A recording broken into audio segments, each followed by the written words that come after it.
from the All Indiana Podcast Network. The All Indiana Podcast Network. This is the News 8 Daily 8. Now all the latest news. Kylie Conway has all the news you need to know. And more. Please stand by. Now, here's Wish TV's Kylie Conway.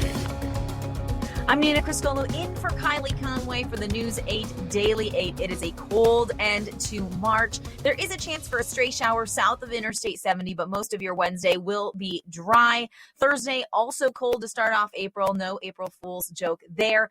Then the warm-up will start. 50s on Friday, 60s on Saturday before a lovely Easter with highs in the low 70s. The warm-up continues into early next week before rain chances return on Tuesday.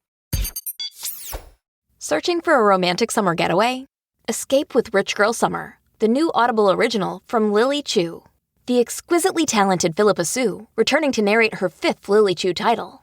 This time, Philippa is joined by her real-life husband, Stephen Pasquale. Set in Toronto's wealthy cottage country, aka the Hamptons of Canada, Rich Girl Summer follows the story of Valerie, a down-on-her-luck event planner posing as a socialite's long-lost daughter, while piecing together the secrets surrounding a mysterious family and falling deeper and deeper in love with the impossibly hard-to-read and infuriatingly handsome family assistant, Nico.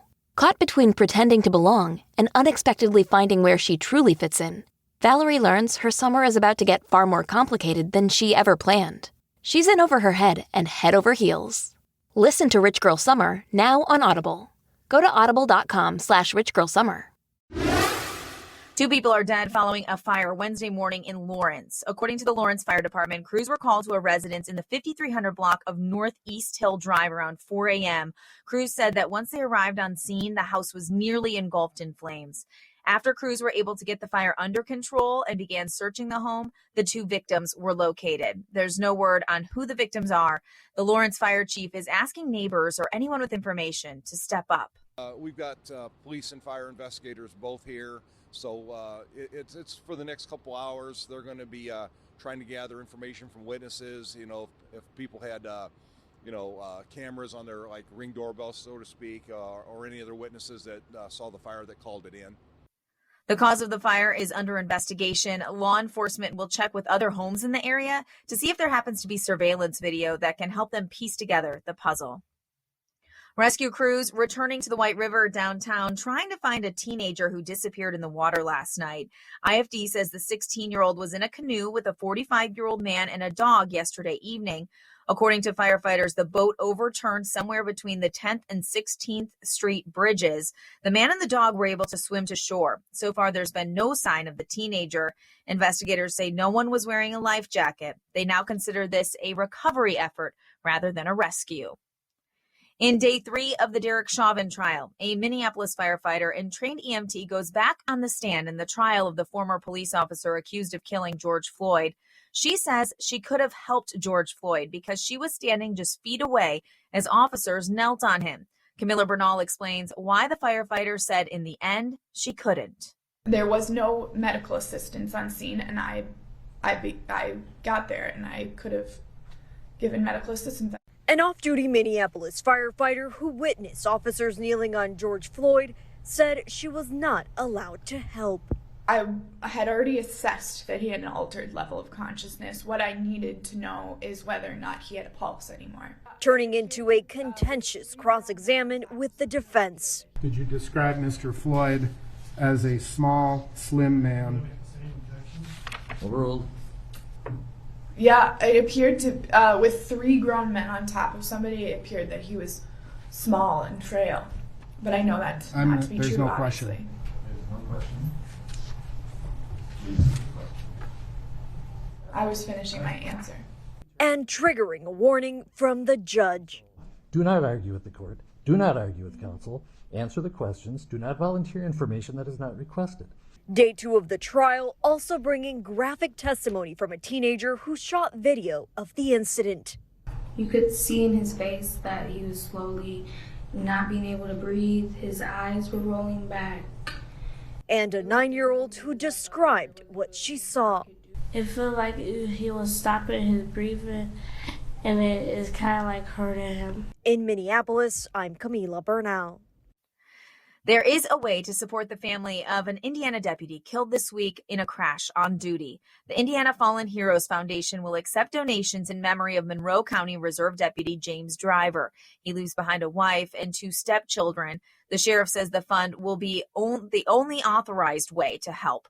Grab your phone for a fast way to find specifics. Tap our Wish TV News app and the story will be right at the bottom of your screen. Eric was kind. Eric was brave. And in the end, willing to die to save others. I'll spend the rest of my life trying to be the good friend to others that Eric was to me.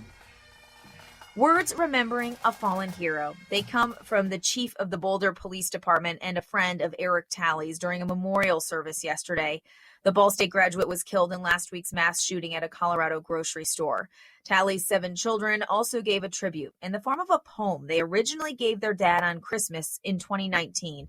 Part of it reads, "Dad, our unsung hero, you never count the cost. Whatever we need is never too much, but our praises have never been enough." IMPD has a new team member this morning. Hunter is an electronic detection dog. He's the first of his kind within the department. Hunter is assigned to the cyber crimes unit to help with a variety of different kinds of cases. He will primarily be involved in child exploitation investigations. The dog is trained to locate any type of digital device, from cell phones to SD cards. Hunter was trained by a company based out of central Indiana. They currently have 53 dogs in service across the country. Now to the latest on the coronavirus. Pfizer says its COVID-19 vaccine protects children as young as 12. The company reports in a study of more than 2,200 volunteers between the ages of 12 and 15, data showed 0 cases of COVID-19 among fully vaccinated adolescents. Pfizer's vaccine is currently authorized for use in people ages 16 and older. Pfizer says this is a step toward rolling out the vaccine to children by fall. The news comes during a major expansion of COVID-19 vaccine eligibility in Indiana. Anyone 16 or older in the Hoosier State can now sign up for an appointment to get a shot. People ages 30 and up became eligible on Monday. And Pfizer will also begin testing a COVID-19 vaccine that doesn't need ultra-cold storage. A freeze-dried version could make handling the shots easier in rural areas and low-income countries. If successful, the new formulation could be ready for use by early next year. Butler University is organizing vaccine opportunities for students next week. The school is holding a clinic at Hinkle Fieldhouse. It will be open Wednesday through Friday, and then again May 4th to May 6th. Purdue University says it could start vaccinating students as soon as this weekend. Details are still being worked out there. Students will need to sign up for appointments. Neither school is requiring vaccinations to attend, but is strongly encouraging it. Some 600 students from Indiana University are in a study to see what people can safely do once they're vaccinated against the coronavirus. The study aims to see if vaccines protect people from infection or if they strictly guard against symptoms. Thousands of students from 22 different schools are in the study. An assistant professor of epidemiology at IU says college students are the perfect group to study. Here's Molly Rosenberg. The aspect of it being like somewhat of a closed population is attractive for researchers, even though it's designed to recruit only on college campuses, that the sort of like scientific findings that we'll get from it will be applicable more broadly. The university is still looking for more students to participate. The study is set to begin next week. Today, Indiana's governor will hold his last coronavirus briefing before a state mask mandate rolls back to an advisory. Governor Holcomb has said he is sticking with the change set for Monday. President Biden is pleading with local and state leaders to maintain or restore mandates. The White House Coronavirus Task Force is echoing warnings from health experts about relaxing restrictions. Task Force advisor Andy Slavitt is urging people to remain cautious to avoid another surge. We don't understand this virus as well as people pretend to. We take our guard down. This is what's going to happen. The CDC's director points to increased travel alongside loosening restrictions for a recent rise in case numbers. Well, a family in Franklin is still fighting after their daughter was diagnosed with a rare form of brain cancer. 4-year-old Adeline Jessen was diagnosed with DIPG in an inoperable spot in her brain. Her parents say they noticed her head tilting to the right and took her to the doctor. 6 months after her diagnosis, her cancer spread. Addie is currently undergoing chemotherapy. Support from the community means her parents can stay home and spend time with their daughter. At least this way, we have had the time with her to make every minute count and do everything that we possibly could with her and give her the best life that we can possibly give. She makes the most of it. She is the toughest little girl I know for sure. The Jessens say they're continuing to advocate for people fighting DIPG and childhood cancer. You can read more about their journey on the Wish TV News app. Their story is at the top of the home screen. The White House says it's taking steps to address what it's calling a rise in anti-Asian violence. The government is allocating $49.5 million from the American Rescue Plan for expanding services and programs for survivors of domestic violence and sexual assault. The expansion includes survivors from the Asian American, Native Hawaiian, and Pacific Islander communities. The Department of Justice reconvened the Hate Crimes Enforcement and Prevention Initiative to focus on the rise in hate crimes. The FBI plans to hold nationwide civil rights training events to promote law enforcement reporting hate crimes. President Biden also unveiling the first phase of his Build Back Better infrastructure package. He's making the announcement in Pittsburgh. The Associated Press cites people familiar with the proposal who say it will focus on 4 main categories: public water, health and broadband systems, community care for seniors, and innovative research and development. The AP also reports that the plan would be paid for by permanently raising the corporate tax rate from 21% to 28%. As we've reported, Transportation Secretary Pete Buttigieg says gas and mileage taxes will not be a part of the package. The White House has not said when the president might announce the second phase of the plan. And to business news now, the pandemic hitting women-owned businesses hard here in Indiana. Research shows that pre-pandemic Indiana had the 3rd highest rate of growth for women-owned businesses in the country. That progress stalled this past year as women took the brunt of career impacts and childcare responsibilities. But on this last day of Women's History Month, it's a reminder that while slowed, our workforce success can't be stopped. Hannah Mordeau has more. It's a family dream, and that's what keeps me going every day. For Micah Bellato, that dream of owning her own business was actually fueled by the pandemic. Interesting the amount of women I have seen through this last year kind of reinvent themselves a little bit. With 3 kids at home, gyms closed, this athletic trainer did just that and took control of her career. I feel strengthened by it. I feel empowered, and I feel like I'm showing an example of, you can do anything that you put your mind to. Now she and her husband are opening F45 training in Northeast Carmel. You can move quick and get the most out of your 45 minutes. A 45-minute total body workout, despite COVID-19. But sadly, a lot of businesses haven't been as lucky. We have seen a number of women-owned businesses having to close their doors, whether temporarily or permanently. Carol Rogers is the co-director of the Indiana Business Research Center at IU. She says at least 21% of all businesses have experienced revenue loss, but most women-owned businesses are in face-to-face industries and were hit the hardest. A lot of those are the ones that we see with the close signs, right? The restaurants, the gyms, the hair salons, businesses that just were hit tremendously by the pandemic. Pre-pandemic, women in business were booming. The research center says 30% of Indiana businesses were partially or wholly owned by women, and our state's job creation by women was 3rd highest in the country. Plus, outed out in an American Express report on women-owned businesses across the country as having the 3rd highest rate of growth. She says women are in a unique position to create businesses that work in our new normal and are flexible with childcare needs. So, as the vaccine rollout continues, there is optimism. There's a lot of opportunity for them to grow and recapture that momentum they had back in 2019 and early 2020.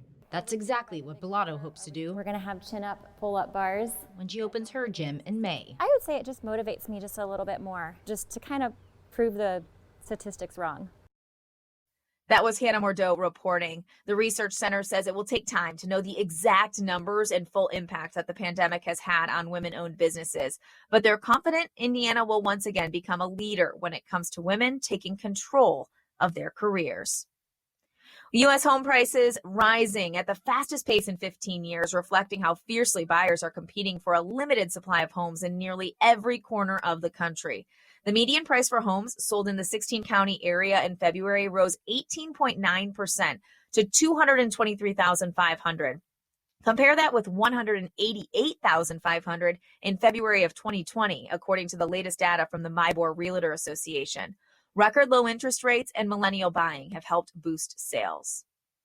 Apple announcing on Tuesday that its annual developers conference will begin June 7th. Like last year, it will be online only due to the ongoing COVID-19 pandemic.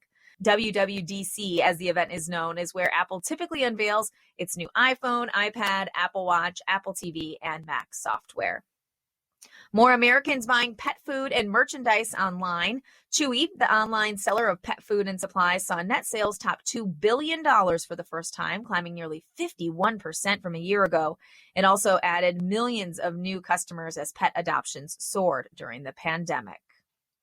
And a case about compensation for student athletes goes in front of the Supreme Court today. Former athletes suing the NCAA, saying they want schools to be able to offer any education benefits to athletes they want to reward them for athletic talent. Under current NCAA rules, students are not allowed to be paid and scholarship money is capped. Lower courts have decided that the rules for Division I basketball and football players violate a federal antitrust law. The NCAA says the rule is necessary to preserve the amateur nature of college sports. Well, the men's Final Four is set and focused on how to stay in Indy a little while longer. Gonzaga is moving on after easily defeating the USC Trojans 85-66. The Bulldogs are now 30-0 and could become the first team to put together a perfect season since IU in 1976. 11-seed UCLA is going from the first four all the way to the Final Four. The Bruins beat number 1 seed Michigan in a thriller last night. They are the second team to go from the play-in game to the Final Four. UCLA's upset win set off celebrations in Southern California, including some fiery ones near the school's campus. Local reports say revelers set off fireworks and set a couch on fire. At least once, firefighters put out the blaze, then fans lit another fire. Houston and Baylor make up the rest of the Final Four. They will tip off just after 5 at Lucas Oil Stadium on Saturday. The late game will feature UCLA and Gonzaga. The national championship is set for Monday. And this morning, the NCAA says the official who collapsed during the Gonzaga-USC game is stable and alert. Bert Smith fell to the floor in front of the Gonzaga sideline in the first half. Medical personnel at Lucas Oil Stadium immediately converged. Smith was laying on the court for almost 5 minutes. He was eventually taken out on a stretcher. The NCAA says Smith did not need to go to the hospital after the fall. That's it for today. Once again, I'm Nina Criscolo, in for Kylie Conway with the News 8 Daily 8.